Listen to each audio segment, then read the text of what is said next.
Okay, what's the next thing for us to look at? Florence? Santa Maria Novella? Another church, the first great basilica in Florence, Santa Maria Novella, was consecrated in 1420 despite being unfinished. The famous humanist Leon Battista Alberti designed the upper facade, completing the church in 1470. However, Santa Maria Novella's origin state extends back before the Crusades to an ancient oratory located on the same site, with a hidden tomb underneath. As of today, the tomb is not being uncovered. That's probably fiction. On a related note, one of my favorite quotes is located inside the basilica, written on the image of a tomb. I was once what you are, and what I am you will become. If you're fine, if you say so. Santa Maria Novella. That would be this, wouldn't it? Okay, let's go there. And it's nighttime. No, don't fall. No, don't fall. Okay, going south, southwest, where we should find Santa Maria Novella. Let's see if we can. Nope. Okay, we can, but let's get to the ground and walk.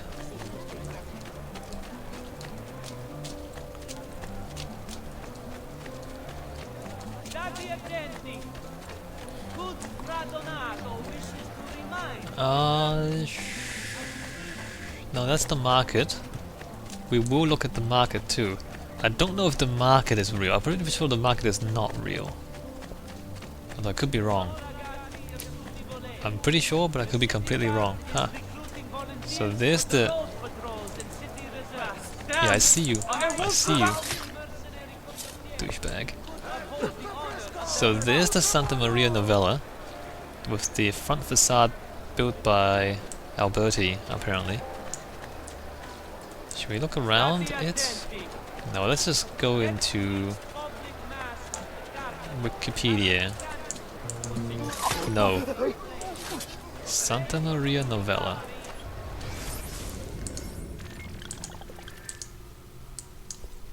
Santa Maria Novella, Florence.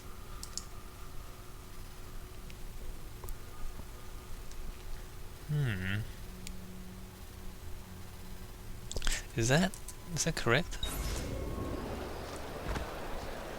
Is that correct, or am I seeing this wrong?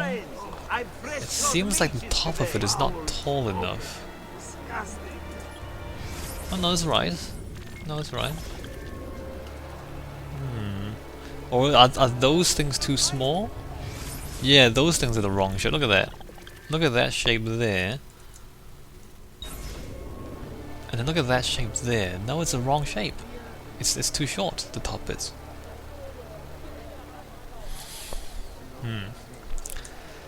I don't... Am I being too picky? I feel like... I mean... I don't know. I might be being a bit too picky. Alright, let's just read.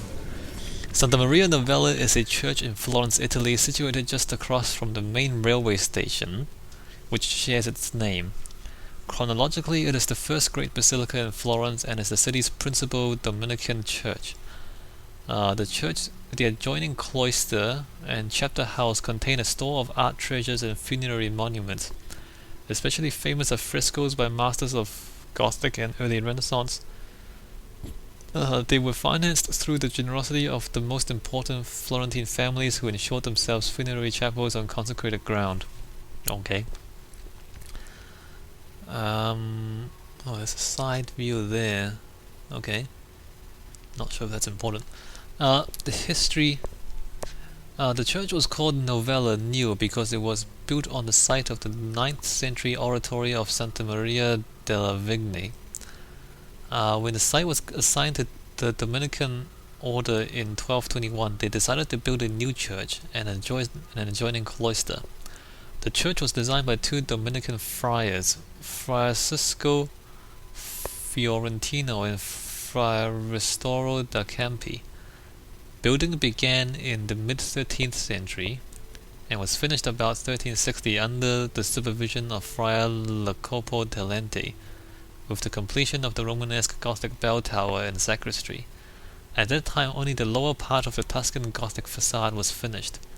The three portals are spanned by round arches, while the rest of the lower part of the facade is spanned by blind arches, separated by pilasters, with below Gothic pointed arches striped in green and white, capping noblemen's tombs. This same design continues in the adjoining wall around the old churchyard. The church was consecrated in 1420. On a commission from Giovanni di Paolo Rucellai, a local textile merchant, Leon Battista Alberti designed the upper part of the inlaid brick and white marble facade of the church. He was already famous as the architect of the Tempio Melatistiano in Rimini, but even more for a seminal treatise on architecture, Delle Aedifactoria, based on the book De Architectura of the classical Roman writer Vitruvius. Alberti had also designed the facade for the Rucellai Palace in Florence. Alberti attempted to bring the ideals of humanist architecture, proportion, and classically inspired detailing to bear on the design, while also creating harmony with the already existing medieval part of the facade. His contribution consists of a broad frieze decorated with squares and everything above it, including the four white-green pilasters and a round window crowned by a pediment with the Dominican solar emblem, and flanked on both sides by enormous S-curve volutes. The four columns with Corinthian capitals on the lower part of the facade were also added. The pediment and the frieze are clearly inspired by the antiquity, but the S-curved scrolls in the upper part are new and without precedent in antiquity. The scrolls or variations of them found in churches all over Italy all found their origin here in the design of this church. The frieze below the pediment carries the name of the patron, Johannes Auricellarius Paulifilius Anno Salutis Giovanni Rucellai, son of Paolo, in the blessed year of 1470. So the volutes, the scroll things they're talking about. So they're talking about these things on the corners there, these scroll things. So those have no. Basically, they're putting. Oh my God! Can that guy shut up? Basically, what they're doing is they're putting a kind of classical facade on a essentially Gothic church. So what happens there is, there's a roof behind here. So there's the central columns. There's the columns there. There's a central nave, and then there's the aisles on either side. And then at the top of the aisles there's like a roof. So there's a roof there, and then a bit of wall, and then a roof there. So these scrolls hide that roof. So the Gothic shape of the cathedral is kind of hidden behind this square, classical sort of facade. That's what it is. And the scrolls, these scrolls, they hide the roof behind here. So, otherwise it'd be this Gothic thing. But they kind of put this classical front to it, and then they hide the corner bits with the scrolls. So it's like a Gothic structure pretending to be a classical building. Anyway, so the vast interior is based on a basilica plan designed as a Latin cross, and is divided into a nave, 2 aisles with stained glass windows and a short transept. The large nave is 100 meters long and gives an impression of austerity. There is a trompe-l'oeil effect by which this nave towards the apse seems longer than its actual length. The slender compound piers between the nave and the aisles are ever closer when you go deeper into the nave. The ceiling in the vault consists of pointed arches with 4 diagonal buttresses in black and white. So the spacing of the columns are different as you get further to the back. The interior also contains Corinthian columns that were inspired by the classical era of Greek and Roman times. The stained glass windows date from the 14th and 15th century, such as 15th century Madonna and Child and St. John and St. Philip, designed by Filippo Lippi, both in the Filippo Strozzi Chapel. Some stained glass windows have been damaged in the course of centuries and have been replaced. I don't know, why am I reading about stained glass windows? Okay, this stuff is not really... Yeah, it's just not really about architecture.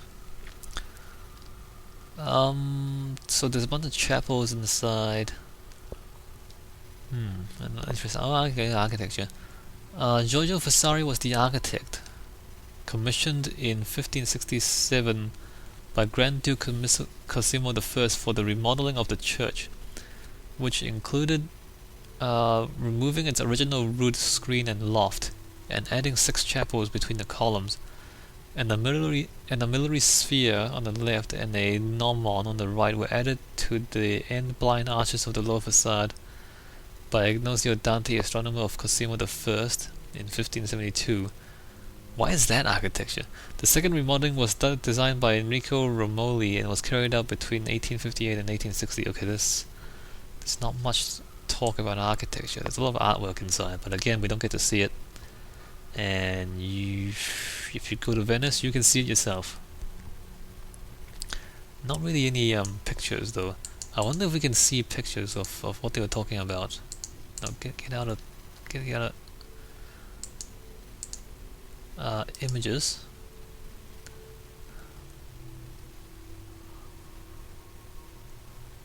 So that's the exterior. So that's the interior there. It's pretty plain on the interior.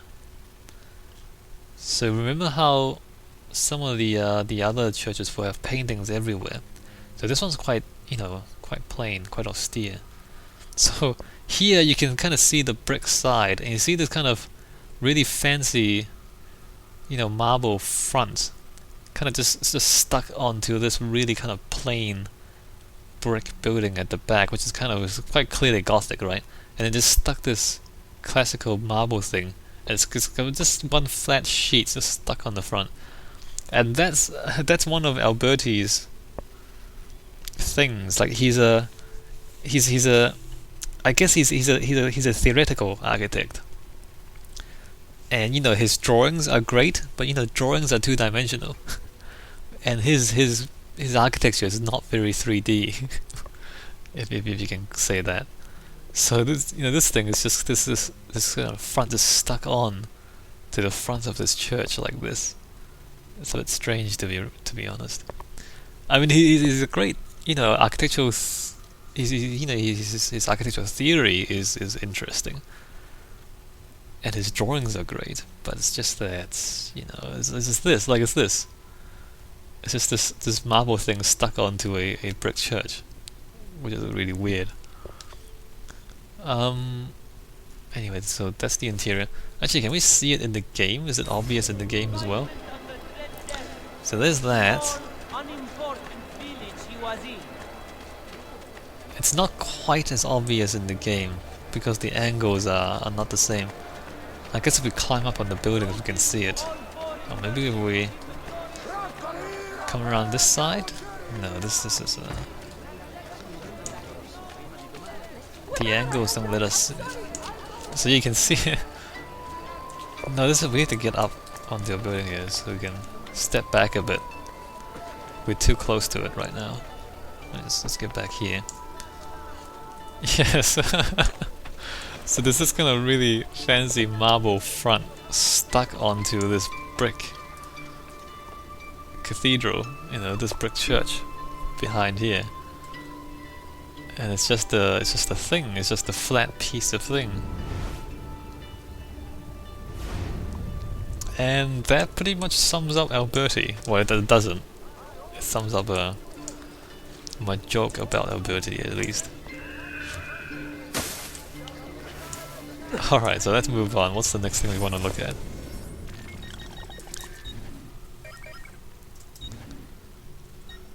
Florence, the Casa di Vespucci. This is a fictional one as well. Built by the distant great-great-uncle of the famous Amerigo Vespucci in 1350, the relatively unpresumptuous Vespucci residence is notable for displaying the first painted facade in Florence. a style that was later done to death in the Otraro district. Casa di Vespucci. Yeah, I'm pretty sure that's not gonna be in real life. Casa di Vespucci. Assassin's Creed, Wikipedia, Casa Vespucci. Oh wait, hold on. Americo Vespucci. Casa Vespucci. That's interesting. This is the Italian. The house of the original family of Vespucci in Florence. Apparently, it's a real house.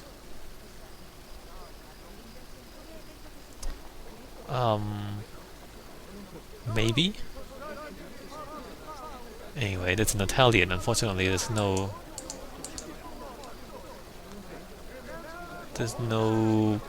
English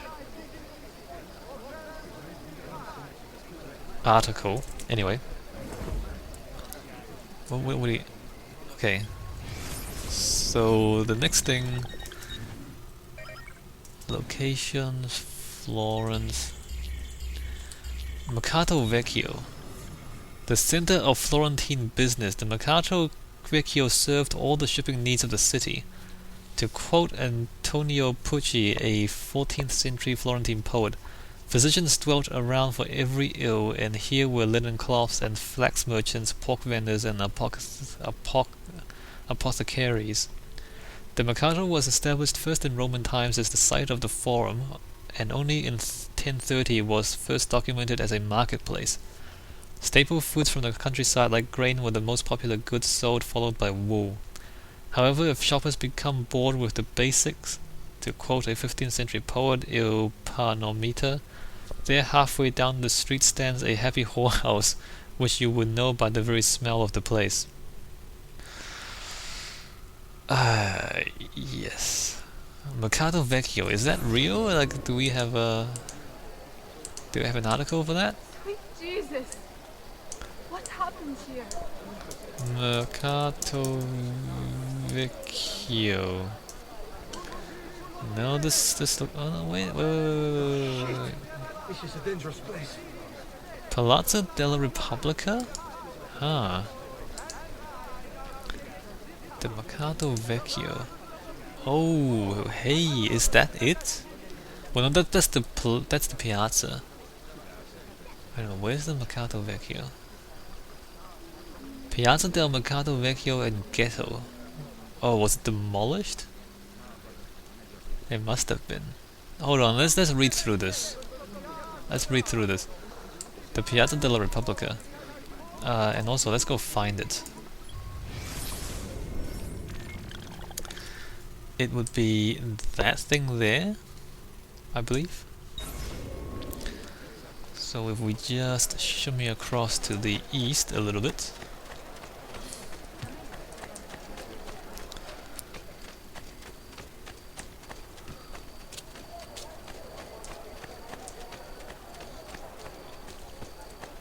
Palazzo della Repubblica. This is probably not accurate. Not historically accurate. Okay, like, these guys are selling stuff. Can we just... Is it more quiet if we go up?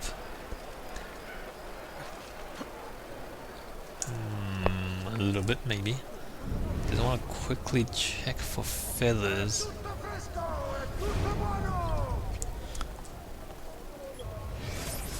Actually, no, okay, so let's see what this Wikipedia article says.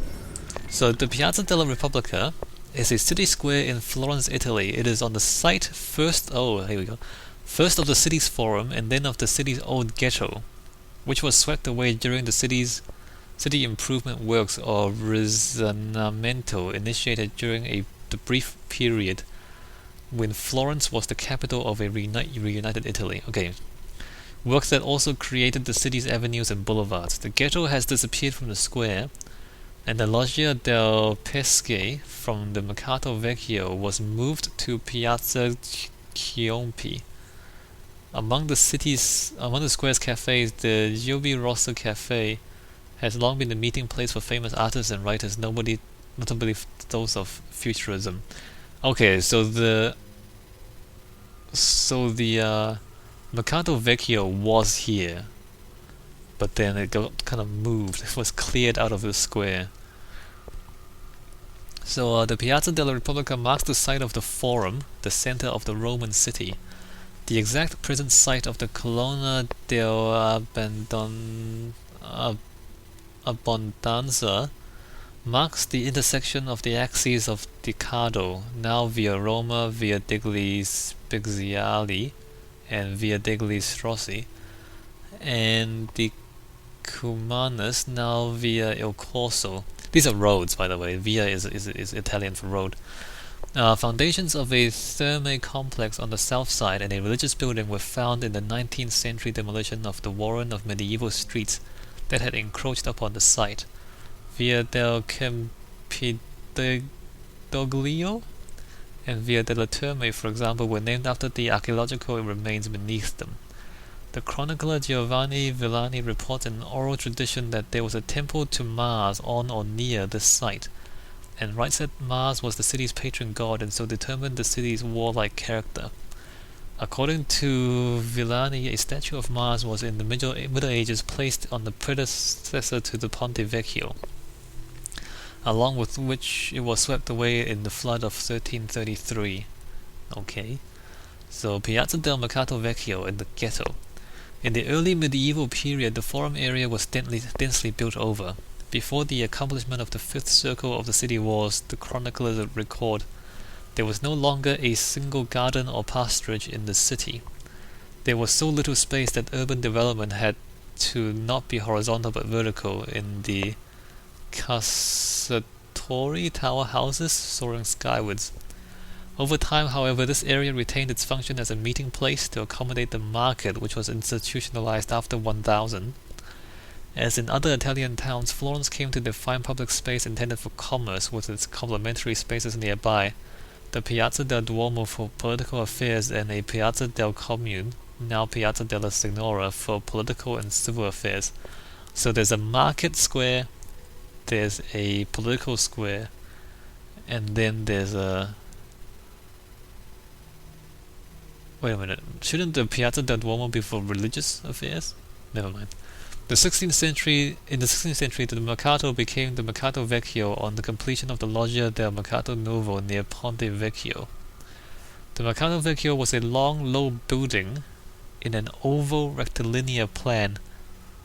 Long, low building in an oval rectilinear plan, with an overhanging roof to shelter the customers, and the stores placed on either side. Other shops and stores were sited in the Piazzetta.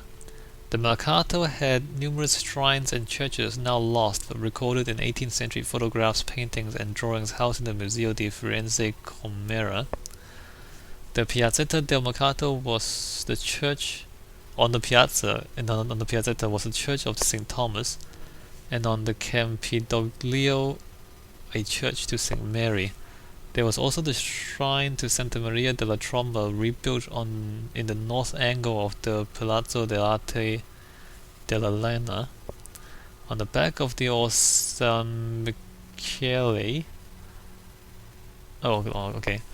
Here also was to be found the Jewish ghetto, where the Cosimo I had forced the city's Jews to live. It contained an Italian synagogue and a Spignola or Levantine synagogue. It was thus a unique area of tightly packed streets and buildings, where over time medieval buildings survived intact. The sole witness to the old Piazza del Mercato is the Colonna della Dovizia,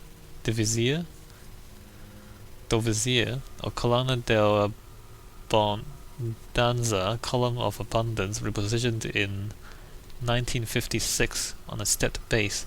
Considered to be the center of the city, this column was erected at the crossing of the Cardo and the Commanders of the ancient Roman city. The present column dates to 1431 and is surmounted by a grey sandstone statue of Divozia or Abbondanza by Giovan Battista Fogani, replacing an original by Donatello, found to be irreparably eroded in 1721.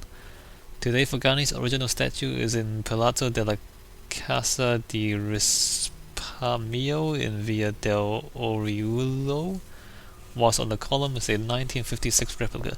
So the market is gone. So this used to be like the main crossroad of the old Roman city, and then it got built over by medieval buildings. And then it was a market square, and then it was a Jewish ghetto, and then the whole thing just got demolished and cleared out, and now it's just an empty space.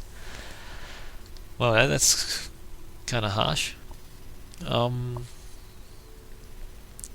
The present appearance of the square is the result of the city planning announced and carried out on the proclamation of Florence as the capital of Italy in 1875-71, with particularly intense activity in this piazza between 1885 and 1895.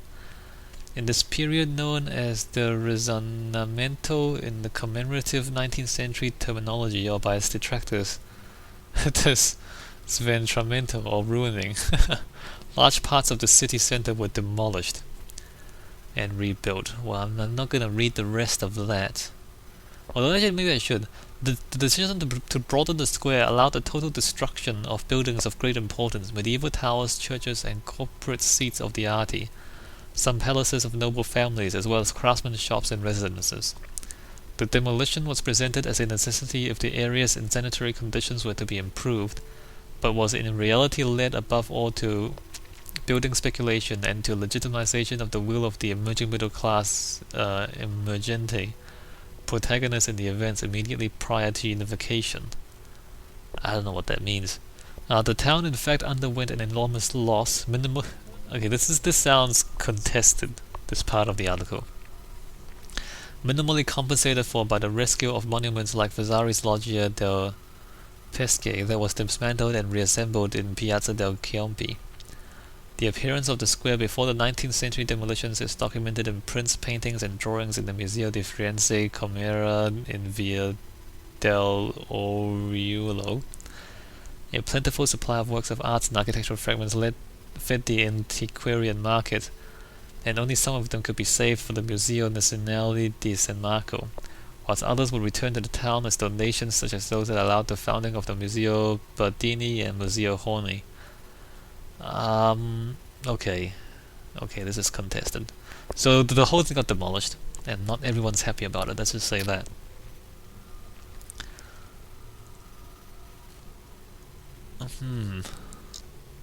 Oh well. It happens sometimes in architecture. So this thing is the article talked about an oval loggia, not a an oval thing, not a rectangular thing. So that's probably they probably took artistic license with this as well. And it's supposed to be the center of a crossroads. Like the statue is supposed to be the center of the old Roman crossroads. So there should be a road, like, down the middle. Like, that entrance is off-center, and that entrance is kind of off-center too. And then this entrance is completely off-center, and so is that one. Which is strange, because it's supposed to be like a crossroad right here.